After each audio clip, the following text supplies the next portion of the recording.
Welcome to Shelf Health. Today we're speaking with Jonathan Skaare, founder and CEO at Scout CPG, fractional sales and channel support firm, really specifically built for better for you CPG brands. Before launching Scout, Jonathan spent over 20 years in sales leadership roles at some of the most well-known brands in the space. Kellogg's, Annie's, Acme Provisions, Vital Farms, just to name a few. And now he's just really channeling all of that experience to help other emerging brands really scale smarter without really breaking the bank. So yeah, really excited to get into it. Jonathan, maybe just kind of first off for the listeners that aren't that familiar with Scout CPG, love to just kind of get a quick lay of the land in terms of origin story and the why behind Scout CPG, core services, and what makes Scout different than, I don't know, let's just say a traditional broker as an example, or maybe Mhm. sales agency. And then if you just want to throw out, the kind of the types of brands you typically work with and where they are in their journey. And then we'll go from there.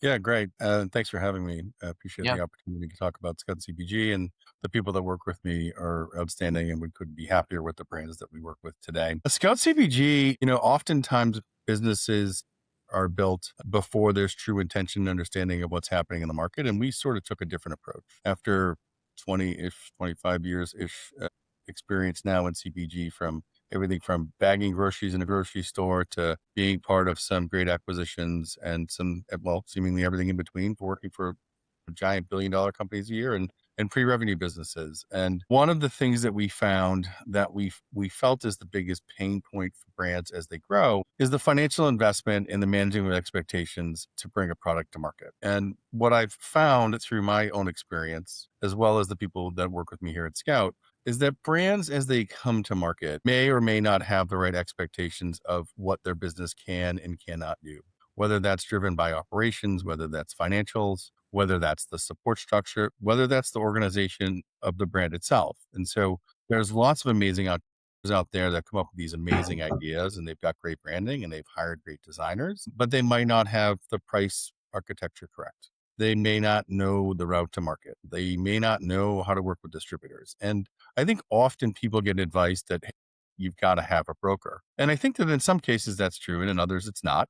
And so what I found is the biggest gap is actually understanding the overall business acumen that is needed to actually bring a brand to CPG. And we built Scout CPG to help with just that. And so the stages at which we tend to work best with, we have some pre-revenue, we have some that have been in market for a year or two and sometimes five, with brands that may have some distribution, may have ADC, may have a new leadership team, may have a different need to bring the product to market in a way that is sensible and not just fully scalable. And so oftentimes brokers, the difference between us and brokers is a handful of things. Brokers are good at the right stage. There's lots of great people out there. There's lots of great companies. There's lots of regionals. There's lots of nationals. There's all kinds of great brokers that do great work, but you have to understand what their role is. Their role is not to build your strategy. It's not to help you understand pricing. In some instances, they don't understand the cash flow of the business, and they don't understand the true work that takes behind building a real ground up forecast and actually helping you build a production model as such. And so that typically comes with a sales leader that you have in your organization. But unfortunately, to get that level of experience, that tends to come with a pretty high price tag. And Sure. so, and oftentimes they hire someone who maybe doesn't understand part of it. As someone who came from big CPG, I made a switch from big CPG to a very small business. And I will tell you firsthand, that struggle is hard. And the things that you don't know, you really don't know. And so we built Scout CPG with the brand in mind first, essentially saying, what does the brand need? And so what we traditionally do is run an assessment in partnership with the brand to understand the job functions and where some of the real hurdles are, whether that's in experience, whether that's understanding how they bring something to be. It could be as simple as, what do I do when I get a PO? How do I fill out this UNFI paperwork? Do I check the free fill box? Like, what are the elements of it? Can I negotiate terms? What are the DCs to get into? What are the next DCs to get into? And there's different people out there doing different things to help brands. There are some master brokers out there that may be quasi fractional that help a lot of brands get into anchor accounts. There are traditional brokers that are helping you at ground level regionally. There are national brands that want to scale you maybe faster than you can for a number of reasons, whether it's product availability, operational understanding, the cash flow that's actually needed to finance that sort of sort of scaling moment. And we try to help our brands understand where is the point in which you can run. And so we traditionally start with understanding operations, understanding their finances, understanding their COGS build, understanding their price ladder to bring it to market, and then actually building a strategy that they can afford to do at a pace that they can afford to do it at. And so we built it with them in mind first, without Scout in mind. So when you call us and say, well, what can Scout do for us? I often say, I don't know what you need yet. And so there's an array of services that we can provide with you, but it really starts with you and understanding what your brand needs. And every brand is different. So the assumption that I can just hand over a capabilities deck, we say this is a great rate and we get going, I don't ever want to do that. We really want to have a discussion about what you need as a brand to help bring it to market at the right pace for your category, for your bandwidth, for your opportunity.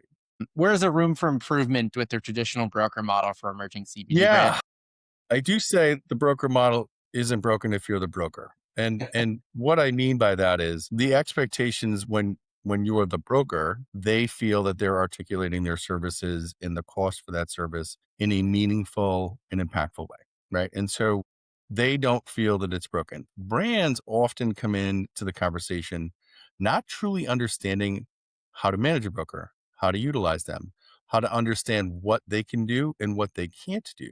And so a lot of brands come to us and like, oh, we've hired this broker, it didn't work out. And we tend to ask them questions like, so what do your assets look like? What were the direction? Was there a scorecard?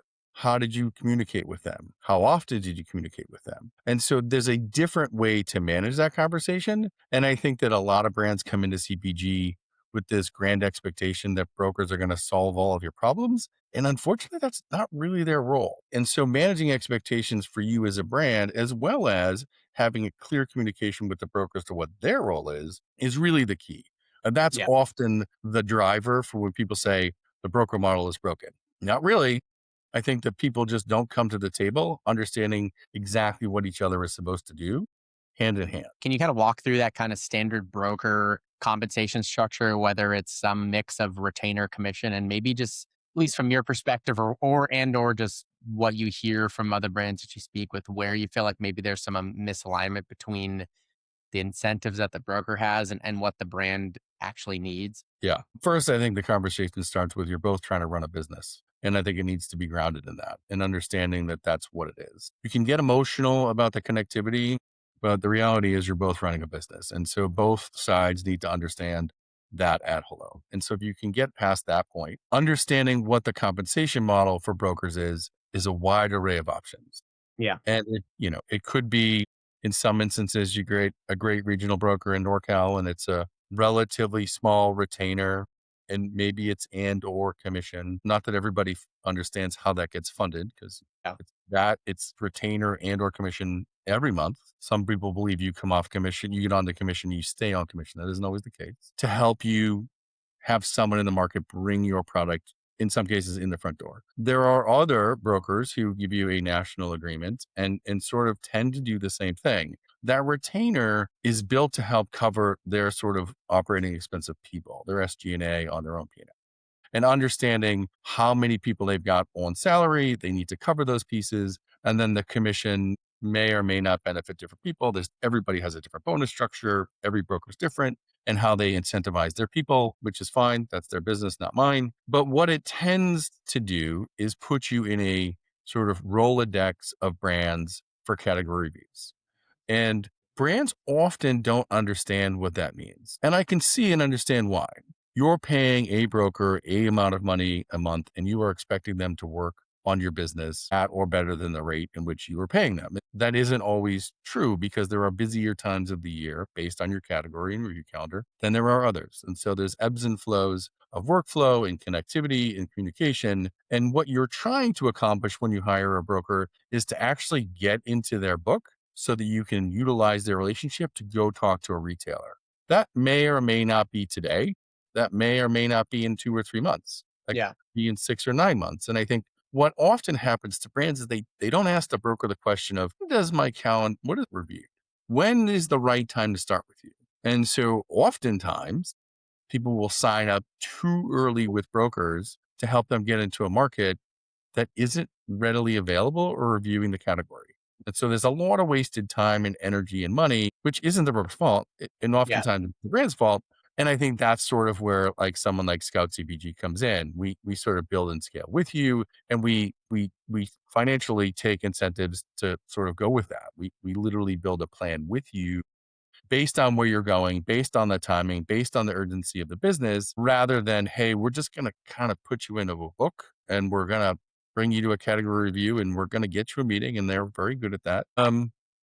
So it's just a different approach in terms of how brands actually view the urgency. Now, I'll say this: every brand and every early stage founder I've ever met, every day is urgent, and every day is important, and every day we want to feel like we're making progress. And as someone who's been part of many of those early starts, I feel and empathize with people who look at it that way. You have to find a way to make progress every day in fractional sales. And as a broker, that isn't always the case. In some instances, people can have, 50, 100, sometimes 200 brands on their desk across multiple categories and multiple temp states. And their primary function is focused on the thing that's being reviewed today. And you can't knock them because that's the way to do it. Right? That's important for the brand and it's important for their efficiency. Our model of compensation works slightly different than that in terms of how our team is paid and incentivized and how we actually build our financial relationship with each brand, where it isn't always a retainer. It isn't always a commission. Sometimes it's a smaller retainer and a commission. Sometimes it's a commission at a different rate. Sometimes it's just a straight retainer. Really varies by brand. And I like to tell folks, like, I don't know that any two contracts here at Scout CPG are the same. Yeah. And that's intentional because no two brands are the same and no two brands have the same bank account and the same category and the same velocity. There are things here that sell at 1 unit a store a week. There are some things here that sell at 10 units a store a week. There's a great divide between those. We have some brands that sell amazing in the Southwest region, over 100 units a store a week. And then they're in the Pac Northwest and they sell five, right? And so there's a huge disconnect and an assumption made that the business is going to perform the same way everywhere. And I think you have to be aware of that as you go into a relationship with a brand to help them understand exactly what's needed to make the Pac Northwest maybe move quicker, but then to even tell the story of a brand that's in the Southwest that's actually doing amazing. Yeah, that makes total sense. For those founders who are listening that are actively trying to just figure out at the stage that they're at, whether they need a fractional sales leader, Mhm. fractional head of sales, that I think is kind of what Scout CPG really is, versus Mhm. bringing in an in-house full-time VP of sales, um, versus a traditional broker, or maybe it's a combination of all or some of these. How should they be kind of thinking about that decision and what's going to be right for them? Yeah, it's that is an intersection that a lot of brands stumble upon and don't have a clear understanding of what it is. We have brands here at Scout that have brokers, and we manage the brand as a fractional head of sales, and we manage all the brokers. We have brands that want to have brokers, and so we will act on the brand's behalf and actually go out and interview and negotiate and try to find the best connection for them. Understanding whether you should have a broker, whether you should have a fractional sales team is sort of part of the assessment we do for you. There's no obligation to work with us long term, I should say. We want to understand what's the right fit for you. Maybe that's us. Maybe that's not. There are some categories we don't have a lot of experience in. Our business is built different that we don't actually hire people until we hire brands. So you it is not often that you just come into the business and we just say, hey, we can get you on board in 2 weeks or 30 days. Sometimes we want to find the right mix. Sometimes we have someone who has experience in that category and sometimes we don't. And so helping brands understand what is the need of their business today and actually give them an honest, well, tends to be my honest opinion on like where you are in the stage of growth and what you should use. Sometimes that's not us. And you've heard me say this in the past, like we are not amazing at brokering businesses. And we are true fractional salespeople. We have some brokering relationships. They tend to be friends of friends or sometimes even personal friends of ours that we're trying to help at a pace that makes sense for them, but we're not great at it. We're not great at it because we don't have 200 brands and we don't have 5 or 6 brands in a category and a category manager at pick any retailer in the US wants to talk to us about 5 brands in one meeting. And that's where brokers tend to shine best. They get your brand in a small environment, a one pager and a quick 2 or 3 page deck in front of a buyer. They spend 10 minutes on it. They flip the page and they go to the next brand. We don't have that many brands in the same category. In fact, we tend to have a non compete. So Meaning if you're our salsa company, we don't have another salsa company. We have a frozen entree business and we aren't going to sell any frozen entrees beyond that business. And so we stay very loyal and dedicated to the brands that we have partnerships with. And so that's just a unique understanding of what brokers can do. And I think one of the things that brands tend to miss, and I think it's a struggle for a lot of brands, is a lot of the big brokerage houses have competitive brands on their desk. We have a handful of them that we actually manage, and they have a competitive brand that's much, much bigger than us, also on the same broker's desk. And understanding like what are the challenges there and how to communicate that becomes a real key. It's also really challenging for maybe a founder led business that might not understand the intricacies of making both things work. Yeah. And so understanding all of those dynamics to help a brand say, hey, maybe you want to do this. Maybe you take this structure and we do fractional sales. And then over time, you want to bring your own salesperson in and maybe we help you staff that too. It's not about protecting our business. It doesn't start with us. It starts with the brand. We always have to remind ourselves of that. We're here to help the brand succeed, and in their success, so should ours. But we don't put ourselves first in any of those conversations. Running an assessment, we're running one tomorrow on a brand with a few people on our team to actually help a brand understand what do they need. One of the things that I found, and the reason that we do that, I didn't always do it. And I owned a consulting business before that was just me. And it was easier to understand what brands needed when it was just me because it was either I could do it or I could not. And now that there's a whole team of people, that's not the same case, right? And so we didn't always run an assessment. We do today to help brands understand where is the challenge in their business and what's the right scope and agreement that you should financially sign yourself up to bring Yeah. your product to market. Signing a national broker deal, if you only want to be in the state of Florida, is a bad idea. Right. Signing a national deal when you can't actually scale because your product can't scale, you don't have the packaging, you don't have the financing, you're going through a redesign, all the different things that are happening today and you expect to happen in the next 3 to 5 years actually play into whether you can scale with a broker or even with a fractional sales team. Yeah. Now, we've taken a frozen entree business, Blue Zone's Kitchen, from 0 cases and built with Scott and Abby and the team a very consistent flow of information in a scaling sales force. It Yeah. started with me, and then we added Jen to our team, and then we added Luke to our team, and then we added Kathleen into our team. And we continue to add resources onto that business as it scales to help it actually come to market at the pace that it can go and at the financial investment that it can afford to do based on how it's scaling. That's Yeah. a very different model than anything I've ever seen. And it's exactly what we intend to do. Yeah. Um, you just mentioned how it's probably not a good idea if, it's a small brand going with a national broker if they're just focused on, one specific area. And I have a similar question. Do you think it makes more sense, or it might be just situational, but does it make more sense to use multiple brokers and that each one has their own specifically brand within a specific retail group? As an example, like I know there's based out here in Minneapolis, I know at least of one broker that's obviously a lot of them are former Target employees and they're really Mhm, focused just on working with Target specifically. Like, mhm. does that also seem like it makes more sense than going with one general one that focuses on everything? Yeah, I say this a lot and I've said it for a long time. No fractional sales, no broker is good everywhere all the Yeah, time. Doesn't right. exist. We have aspirations to be that. The reality is we're just not. And Sure. in my experience, there is a weaker link in the chain everywhere in everybody's business. And I think we're constantly trying to address that and make it stronger. That's part of running your own business, right? Identify Yeah. your weakness and try to, eliminate and maximize and improve that. Yeah. Understood that. I personally like big retailer specific brokers who are specialties on those businesses, especially at early stage. My personal experience.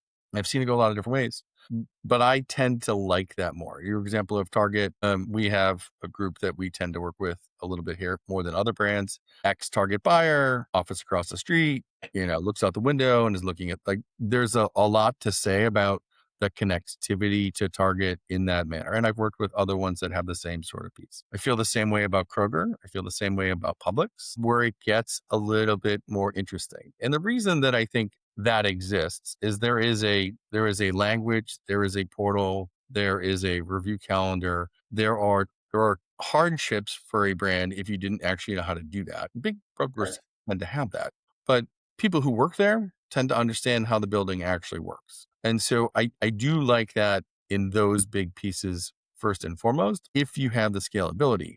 But I think before you get to how do I call in Target and how do I call in Walmart, you have to ask yourself, what store, what channel do you want to be in first? Yeah. And if you're thinking about, hey, I want to be in Northern California, in all of the independents and maybe some mid-sized, strong regional players, maybe your best bet there is a NorCal broker who actually knows all those buyers by first name and can essentially walk in the front door at any moment in time. And Right. maybe that's not the case for a big broker, or maybe it is. And there's variability across every one of them, right? Yeah. If you want to be in the Northeast and you want to start there, well, you have to understand there's a lot of big chains. It's heavily saturated by Ahold banners and Stop and Shop. Then there's Wakefern with all the buying groups. There's a number of more conventional retailers in that market. And there's some Whole Foods, but there's really no Sprouts. There's Moms, and that's a whole different game. And so, how do you communicate with this? Well, it starts with which retailers, which channel do you want to be on, and who's going to service that? Now, over time, and this has happened to many, many brands, regional brokers start and grow a business. And then as the business grows, it becomes, I would say, focused on growth, but also a little bit risk adverse. They tend to make a change to a national broker because it's less points of contact, there's less Yeah. variability, like there's efficiencies in communication and being able to drive strategy across one company instead of 10. But I really like if you have the ability and you've got someone who can do it, a patchwork of brokers early stage is a great idea. And there's some really, really, really amazing regional brokers and some really, really, really great retailer specific brokers who can help you do the right thing and have your intentions in mind. Costco's the same way. There's a lot of great Costco specific brokers out there. I met another one at Expo I'd never even met. And there's a whole family, dad, his 3 kids. And I couldn't believe it. I was like, this is actually a great group of people. They were wonderful. They knew exactly what they were talking about. And I never heard of them. So I want to take that card because there are brands that ask us for things all the time. And Totally. so I want to know that that's an option for people and where do they go and how do they do it? I have someone that calls on like our Booze Kitchen business today. He's wonderful. He reps a few other Scout brands as well at Costco. He's amazing. We're very fortunate to know him, but sometimes there will be a conflict on his desk with something else. And so it's good to just know and be able to have those conversations with the regional and the retailer specific brokers to know what it is you need and not just have them provide a service that you may not understand, know how to work with, or even find value in. Yeah. There's a lot of reporting. People now talk about data and how much of it do you need and who has it. And I think big brokers tend to have some level of data. We at Scout CPG, we don't buy any, right? If you're buying data, we'll tell you how to do it. We'll work it, navigate it. We'll help you understand what it is. We'll read it for you. We'll use it to our advantage. We'll sell against it and utilize it. Yeah. But we don't buy any. And big brokers tend to. And so are you a brand that needs that? I don't know. Are you a brand that wants a target specific broker? I don't know. No, we just don't know until we actually get in the weeds with you and understand what your business needs. Let's talk about retail execution a bit. And you a month or two ago when we chatted, you said something to me that stuck with me. And you said lots of brands have really good ideas, but have really bad implementation. From your 20 plus years selling into retail, now working with emerging brands, what does retail execution actually look like? I know that can be a bit of a broad question, so I'll let you take it however you feel like is the most helpful. Sure. Um, every brand's example of that is different. And I don't mean that to sound my original aim is not to sound negative that brands Yeah. don't know how to execute. But if you've come from tech and you come to CPG, it's a different world. If you were a lawyer and you come to CPG, it's a different world. You have a great idea, but how you execute in CPG is specific to CPG. And there's lots of ways to do it, right? And so building a strategy that makes sense and that you can execute with the people you have, the resources you have, the finances you have is where execution tends to go wrong. I have found, a handful of brands in my life where they found themselves in a retailer in every DC across the country. So they've got one person that's opened UNFI Rockland, and they've got another person that opened KE Portland, and they've got someone who opened KE Dallas, and someone who opened UNFI like Hudson Valley. Sure. And there are these anchor accounts they get, but they can't market across the whole country Right. because they don't have the infrastructure to do that. So you did the first step, which is to get on shelf, but how do you get off shelf? And that's part of the execution, right? And so knowing when you can go far and wide versus going a mile deep is actually really critical to the true execution of the business. And there are struggles with distributors. You have a velocity by DC by SKU that you have to stay on, or the distributor will sort of happily exit you out because they're also running a business and they need it to be efficient. Yeah. And so when you find yourself with a bit of a shotgun approach all across the country, which for some brands works, let's be honest, it works if you're funded to do so and you have Sure. the resources, you can do that. If you don't, that's a big struggle. And what often happens is brands will come to us and say, I'm in all these places and I'm losing my shirt on freight, and we're doing this and we're doing that, and we're delivering, but we're not on time. And we have all these lumper fees and we have all these things. And the sales team like got us in, the broker got us in, or maybe even sometimes the old fractional salesperson got us in here, but now we don't know the category manager. We're not selling as well as we'd like, and we don't know which levers to pull. And so understanding that element of there's a distributor who needs to make money. I think most people in the industry know that the distributors don't make a whole lot of money selling product to retailers. And Sure. so there's an idea that you need to support that. There's, I think, some fun and interesting ways to have real honest conversations about that. But executing doesn't just start with putting it on shelf. It's about having a real strategy that starts here and extends through with multiple checkpoints and a real need to monitor that business. Unfortunately, for some brands, they get on shelf and they forget about it and they move on to the next thing. And that's terrifying Yeah. because you can easily find yourself off the shelf. And if you don't talk to the category manager every once in a while, I'm not saying email them every week. In fact, I'd strongly advise brands not to email your buyers once a week, but to find the right cadence of information and be a value add that helps in your execution. I think that's a big struggle that people find themselves in today because they get a little over their skis and there's ways to manage it back, but understanding how to do that can be tricky. And Yeah. if you've been part of early stage brands, there's price increases, there's case back change, there's design changes, there's flow through, there's markdown in certain retailers. There's all these things that sort of surprise you if you're not understanding what it takes to actually do a price change Right. and a package change. What's the timing on that? How does it flow? Does it create a new item code? Does it not? Where does that fit in your overall strategy? And sometimes, although you may feel pressured to take that, you might not be able to Yeah. for a variety of reasons. And the distributor might have promotions in place and you can't change it until that's over. And you may have to cover the price difference and all these different things. Execution starts with strategy and not the other way around. And I feel like we often don't have a good strategy for what the brand wants to do in the order in which it can do it. Right. When a brand gets on shelf into retailer, actually having a clear plan in place and not getting kicked off the shelf after a while, like what should the first 90 days ish look like from an execution standpoint if the brand is doing things right, and kind of what should they be measuring? I mean, velocity is king. I think everyone's always said the same thing. Understanding what that is and what the guardrails around your category specifically by retailer is significantly important. You need to know what you're supposed to be selling. Are you expected to be a unique product and therefore your velocity expectations are not the highest of like a private label SKU? Are you competing against a big brand? Understanding velocity and what that expectation is early stage Yeah. and is it growing is step one. I think everyone will tell you the same thing. But how do you do that?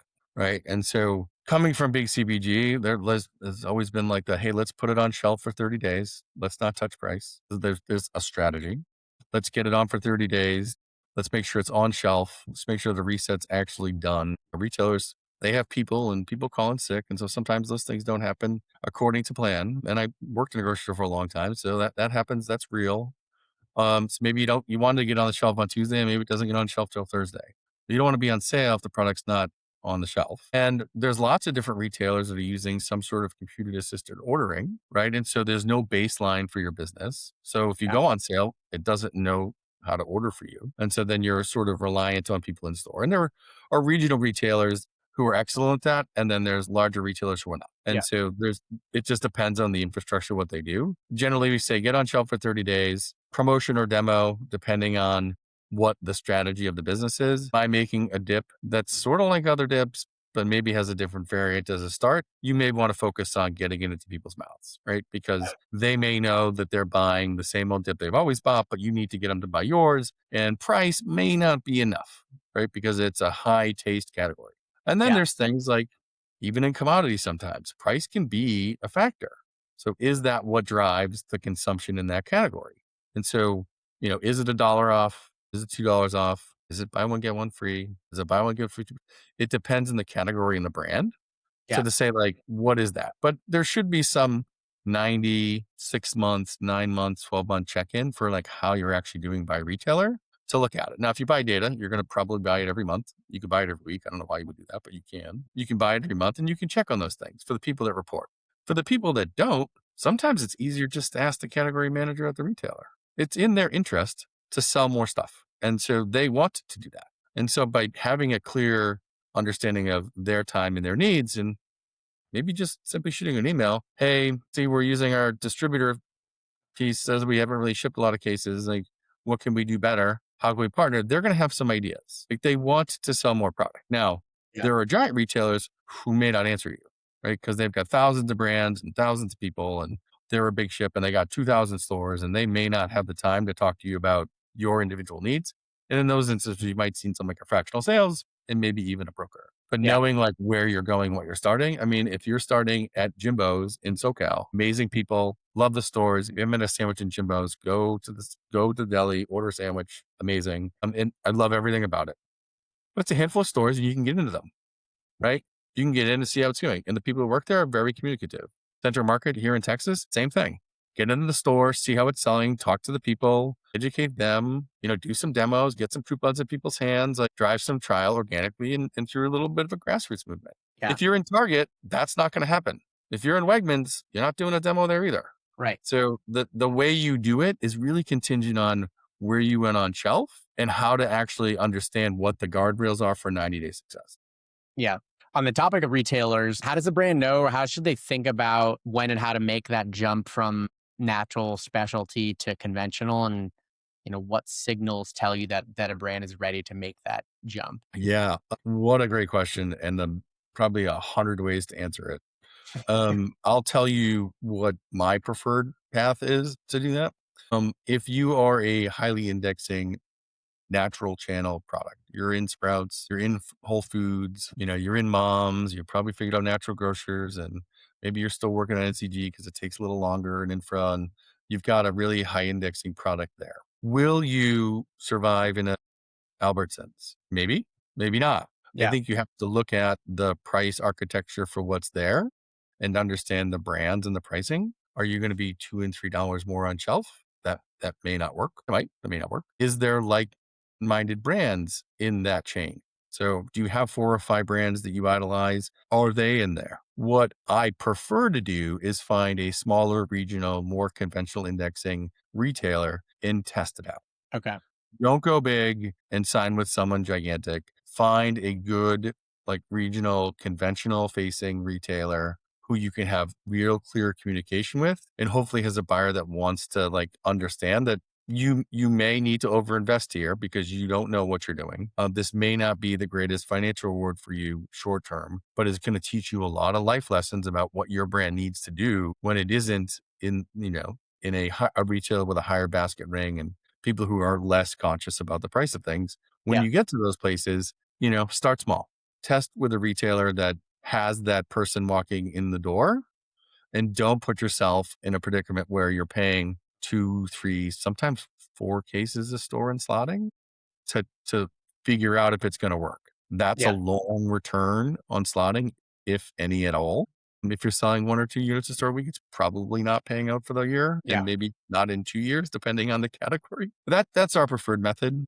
Find the right retailer, test the waters, understand if you need to change pricing, understand if you're ready to run digital coupons. Are you ready to do in-store theater? There's a lot of retail media now that is happening more in conventional retailer than I've ever seen. I think there's people in the natural channel doing it pretty well too, but the conventional retailers certainly has traditionally a bigger footprint of store. Yeah. And so they have an opportunity to leverage that a little bit faster than other folks. And are you ready to do that? And can you invest there? And those marketing programs are very expensive. And can you afford to do that? And do you want to do it? I always say, you know, if you're a natural indexing product, do you want to be in the fuel program where people buy this, this, and this and save 10 cents on gas? Those programs work incredibly well for a lot of brands. Yeah. Totally. Incredibly, but they can be very expensive. And do you want to be associated with that? That's what it takes to work there. And you're not willing to participate in it. Is that the right place for you? Right. Yeah. All that's really helpful. What does a really dialed in kind of buyer presentation and meeting look like? And then on the flip side, what are some of the most common ways you see brands really shooting themselves in the foot during a buyer meeting? Okay, there's two questions there. One, a 30-page deck is never needed. If you Right. have one and you want to send it to somebody, save yourself a lot of time and effort. You've got a 30-minute meeting. You can't talk about one page in 1 minute and ever ask a question. 5 to 6 pages is generally enough. What I often find, and there's a number of people out there talking about this in LinkedIn and all over social media about what does it really take? Understanding what the retailer is looking for and how you fit into the category should really be the start of what you're doing. Now, I say that, but if you're a brand no one's ever heard of, you need to put a stick in the ground and say, this is what my brand is, this is why it exists, and this is what we want it to become. And hopefully you've understood that that's what the retailer also wants to do or is willing to take a risk on that, because every facing matters, every brand matters, and they have to believe that you can do it. Yeah. But making sure that like there's a page on the story and you sort of get through that well. Oftentimes, early stage entrepreneurs and founders will spend too much time on the backstory and not enough time on the product fit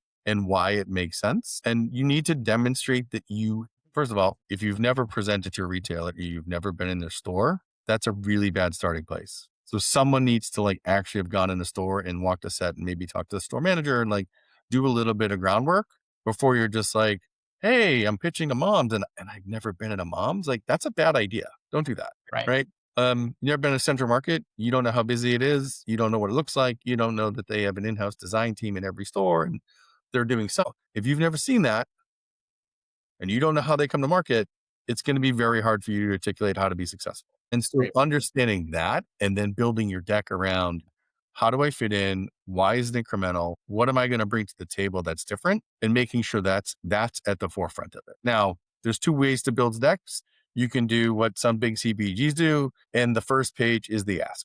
It works. People are trained to do that. The more traditional way is to tell a little bit of a story, one page on your brand, one page on like maybe two about like where the data is and what the white space is, some page on activation and a thank you. Like 4, 5, 6 pages is enough with a ask at the back end. And if you're a new and emerging brand and you don't have significant funding to put on the first page, I'm going to do $1 million.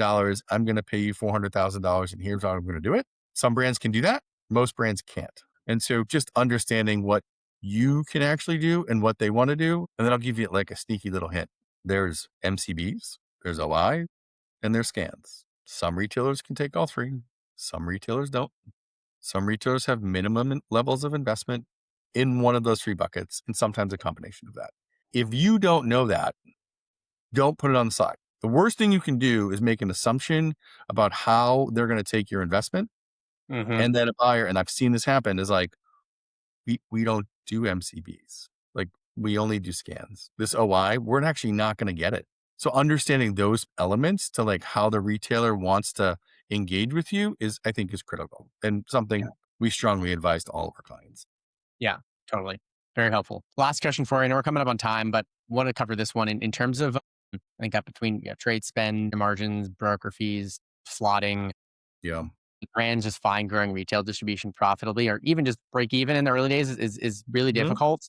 And I think at Scout, one of the things you do is you kind of run a pretty detailed financial model for each account before a brand sells into it. What does this look like that helps kind of ensure that the numbers make sense? Yeah. Built out of necessity back when it was just me and I had a handful of new brands. And I asked the question, are we going to make any money here? And I think I was the only one in the room asking that question. I told when I asked it, lots of people like, yeah, are we going to make any money? We build a customer, we call it a customer planner. It probably could have a different name and it could sound really cool, but that's what it's called. We do that in advance of actually building a deck. And so what we want to do is capture your COGS, a rate of velocity, number of stores, any and all ad fee, TBR fees. We cover your cash discounts. We understand what the distributor fees are, any and all the things that are coming in. We capture whether or not we're shipping it, or if it's picked up. We understand landed costs. We understand retail, margin to the retailer, depth of discount on the retailer. We actually get a bit of like promo, non-promo percent of sales to help guide whether or not we're actually going to be a sustainable business long term. We do that on essentially a year two look to help you understand, as I would say, we can make bad decisions. And by bad, I mean financially unsound if it's a gateway to something else, but we have to know. Yeah. We shouldn't make a decision if we don't know what we're doing. And so if we're going to overinvest because someone is like 3 cases of sodding instead of one or 2 cases instead of one, and there's a velocity measure, which is the biggest variable in a customer planner. I mean, I always tell folks like, if you put in 1.1 and 1.2, it's 10% difference. You just called your business up pretty fast without doing anything besides changing a decimal point. And Right. that's incredibly impactful. So understanding what you're going to do when you go in I think, is the big key. Can Yeah. we make money in year one? What is our trade rate? What is our gross? What is our net? What is our actual penny profit on this business? And we can build it with or without your operating expense and your SG&A. We can do a bunch of different things for you to actually tell you where does this go. And we actually have a pretty good pulse in the top line. So we've got a pretty good forecast. We've got a pretty good bottom line, and we know the things that we're expected to do. And then if we can afford to do those things, that sort of transcends and transitions into a promotional plan to support that retailer. What can happen, and I would say for many brands, it's probably 1 in 5, maybe sometimes two out of 5 times, is actually not sustainable. And so we don't submit because we won't sell that well. And we, although love that store, we can't do it. It's just not a sustainable business in year one. Yeah. We're not making money in year two. None of us want to be out of business in year three. So when you start with the brand in mind and you help them understand their investment level, it makes for a better relationship, I think, long term and short term for everybody. Well, yeah, Jonathan, this has been awesome. Really appreciate the time. What's the best place to follow along with you? You've got so much great insight into this world. And then what's the best place for people to follow along with anything that's going on with Scout as well? Yeah, I mean, LinkedIn obviously is there. You can find me at Jonathan Skaare, and then I'm not a very I don't boast myself well on social media. I don't post a lot on Instagram or Facebook or any of those things. You can go to scout-cpg.com, check out our website. That'll link you right to us. You can kind of get a feel for how we're trying to modernize the CPG fractional sales business and be a true partner first. That's probably the best way. I'm at Okay. almost every trade show. We as Scout, we do that for our clients. So we're Yep. not just at the show, we're behind the booth. You've Yep. seen that yourself Yep. to Sure help have. people like we're in the trenches with our brands. You can always email me at Jonathan at scout-cpg.com. Perfect. Happily take calls. We give a lot of advice for free, right? And so part of what we do is give people an idea of, is this a good thing for you or not? And it's not about whether it's building our Scout CPG business. We really just want the business to move forward together. And I honestly want other founders to really be successful. And that's why we built it, not happily give people my time. We're pretty busy, but I like to talk to new people about new things and new challenges. And maybe we never work together, but I hope that you're successful all the same. Totally. That's great. That's a great way to close it. Well, appreciate it, Jonathan. This has been great. I think that's the pod.